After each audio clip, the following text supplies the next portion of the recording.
Staying on the topic of health, you never know when a medical emergency might strike. That's why it's always smart to be prepared and have the right tools on hand, including in the workplace. Here's Alex with more. All right, guys, here's a shocking number for you. Sudden cardiac arrest claims nearly 350,000 victims a year, 10,000 of which happen to be at work. Here to share more information and to raise awareness about this are Dr. Julio Panza and Drew Arthur, who suffered sudden cardiac arrest at his work desk. Gentlemen, thank you both so much for joining us this morning. Thank you. Thank you. Good morning. Good morning. So it's a very serious topic we're discussing today. And Doctor, I want to start with you. What is really the difference between sudden cardiac arrest and a heart attack? Someone who may not know.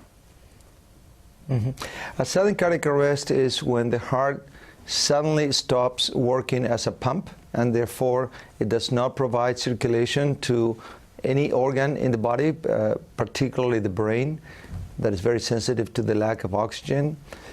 A heart attack is when there's a sudden blockage of a vessel, an artery that provides the blood supply to the heart. The heart attack can lead to a cardiac arrest, but that is not always the case. Most importantly, no one can survive a sudden cardiac arrest without assistance. One can actually survive a heart attack without assistance. So they're really two different conditions. Okay, it's good to draw that distinction. Now, doctor, when people talk about, saving somebody who comes under sudden cardiac arrest, they often talk about doing CPR. Is that really sufficient to save their lives?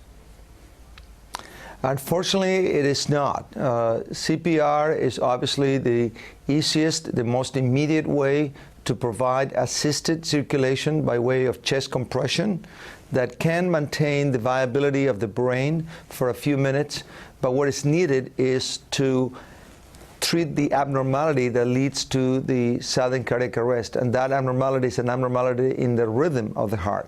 So we need to restore the rhythm back to the normal rhythm so that then the heart can start pumping blood again.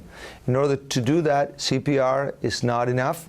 It's usually not a way to restore the rhythm. We need to provide an electric shock, and we can do that only with a defibrillator. Okay, and that's why it's so important, obviously, to have that in all the workplaces. And Mr. Drew Arthur, you suffered sudden cardiac arrest, and as scary as that might have been, would you mind telling us a little bit about your experience and what that was like?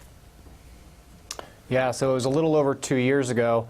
I was at the age of 35, and I had just returned from 5 days of backpacking across the backcountry of Maine.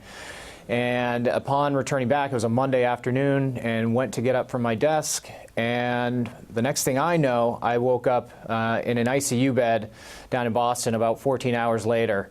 What had happened was that as I had gone to get up from my chair, I fell back in, starting to go into cardiac arrest. And luckily for me, coworkers in the area heard the signs. At first, someone thought maybe Drew was doing some strange yoga breathing or something like that, but another coworker who recognized the signs and immediately jumped to action, and he called the emergency response line, which is which activates a volunteer organization we have at our workplace that's made up of people without necessarily any clinical background. They are not doctors or EMTs, but just people who are willing to help in the case of an emergency.